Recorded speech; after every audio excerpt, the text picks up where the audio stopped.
It's a good question, right? I see you smiling. What would we tell them? SubhanAllah. And I'm using this example because it happened to me a long time ago. I didn't know what to tell them. Do we know that he is Muhammad ibn Abdullah ibn Abdul Muttalib al-Hashimi al-Qurashi? Do we know his name at least? At least his name? Do we know his name?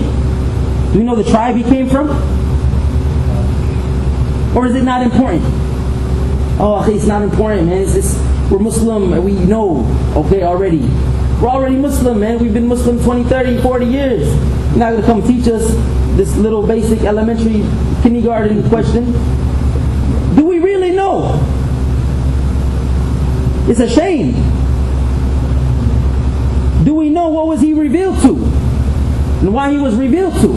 And with what he was revealed to? Do we know the mu'jizat, the miracles that were given to him? Do we know any of them?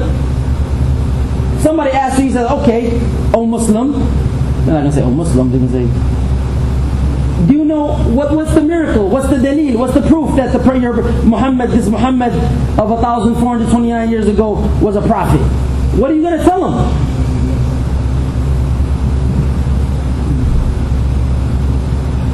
The best and greatest dalil is this Quran.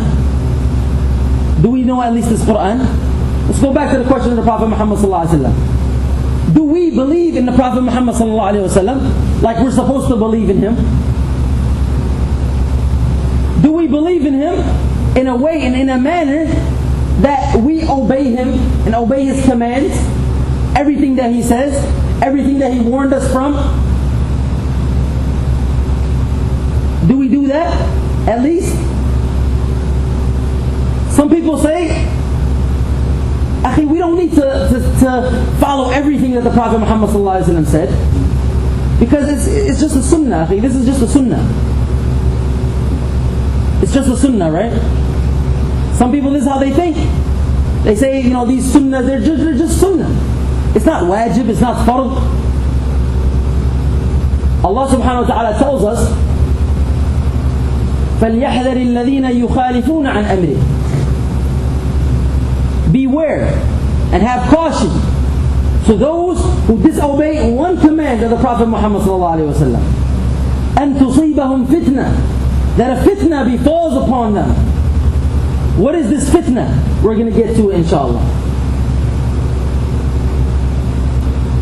Do we really believe in the Prophet Muhammad ﷺ where we obey his every command? Do we even try to look like the Prophet Muhammad ﷺ? Or do we try to look like the kuffar? Some people, they see a Muslim walking down the street, they don't even want to look at him. He's a Muslim too. But he sees this individual, he looks like a Muslim, he doesn't even want to look at him. He says, oh, this is an extremist. He's a fundamentalist. He's a Wahhabi, etc., etc., etc. All these different names, whatever kind of name you want. Pick a name out of a dictionary. They say, he don't even make salam, which is your wajib. It's obligated for you to give salam to your fellow brother. Does he even look like the Prophet Muhammad ﷺ? Does he even act like the Prophet Muhammad ﷺ? Do we act like the Prophet Muhammad ﷺ with each other? Are we united? He's black, he's brown, he's yellow. Everybody is just taken to their nationality and their culture. Or did the Prophet Muhammad ﷺ come with a huda which is greater than that?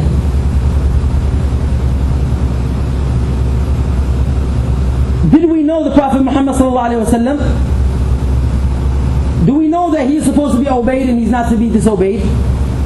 Do we know that he is a servant and that he shouldn't be worshipped? Because some Muslims, unfortunately, they do this. Some ghulat of the Sufiya, this is what they do. They elevate the Prophet Muhammad ﷺ to a level which is like a semi-God. They say that he's infallible. They say that it's okay to pray to the Prophet Muhammad ﷺ. They do this. Some people, they swear by the Prophet Muhammad ﷺ. They say one Nabi. They don't say Wallah, they say one Nabi. This is just an example. So do we know these things? Do we we take the Prophet Muhammad ﷺ's sayings before the sayings of anybody else. We have the hadith of the Prophet Muhammad ﷺ, and then we have the saying of Aristocrates or something, or Dr. Kevorkian, or whatever scientist or PhD major or whatever. Or do we take the saying of the Prophet Muhammad ﷺ? Some people say, this hadith is old. It's 1,400 years ago. We're going to believe the scientists now, 2008. We figured things out. We know things now. Now they were living in the desert. He was an Arab, he was a nomad, he didn't know anything. Or they think that now the people know things a lot more. Like we had a conversation with this one brother. He's a Muslim. He says, no, akhi, well, now the Muslims, we have this technology, and now we know the religion better than the Prophet Muhammad and the companions. A'udhu billah. How could you even dare think like that? That's the first mistake that you made already, is you thinking like that. You think that you know. See, the first mistake you did is that you thought. You don't have to think. You have an instruction label already, instruction manual. It tells you what to do. Step 1, step 2, step 3. So you don't have to be a rocket scientist to be a good Muslim. It's that easy.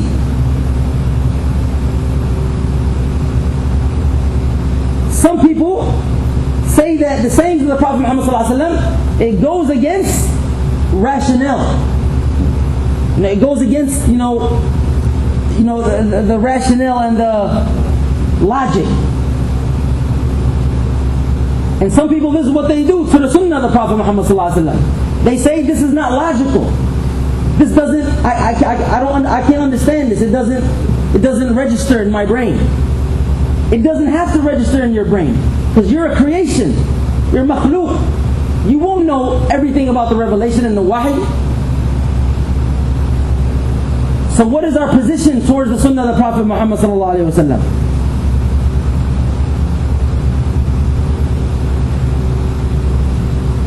Some kuffar and some disbelievers, they used to know and they used to believe that the Prophet Muhammad sallallahu alaihi wasallam, he was the most loyal, he was the most trusted one, he was the most person that would tell the truth, most honest individual. Some kuffar, they believed this, and they gave him this shahada. But is this enough to call them believers? Of course not.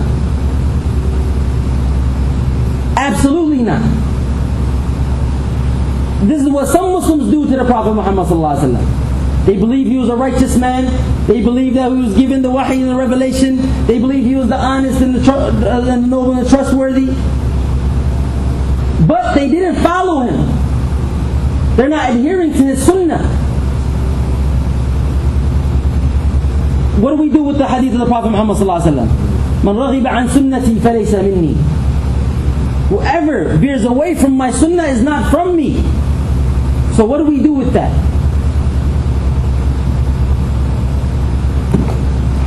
They don't understand that this mahabbah, this love for the Prophet Muhammad ﷺ that we all claim that we love the Prophet Muhammad ﷺ, we have to follow his huda and his guidance. That's why every khutbah, every usually lecture that you hear Ahsanul hadi, hadi Muhammad sallallahu alayhi wa sallam. The best of huda, the best of guidance is the guidance sent with Muhammad sallallahu alayhi wa sallam. So why do we go to the man-made laws? We say, you know what? This Islam, whoa, this is too extreme, man. Well, if I steal, I get my hand chopped off. If I commit adultery, I get stoned. This is too extreme, man. You guys, this is too much. Extremism and fundamentalism, that's too much. They don't want to abide by the law of Allah.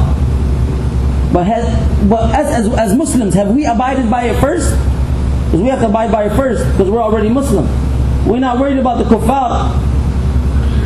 We're worried about us. That's why this ummah is in the situation that is in now. Because we didn't accept this huda.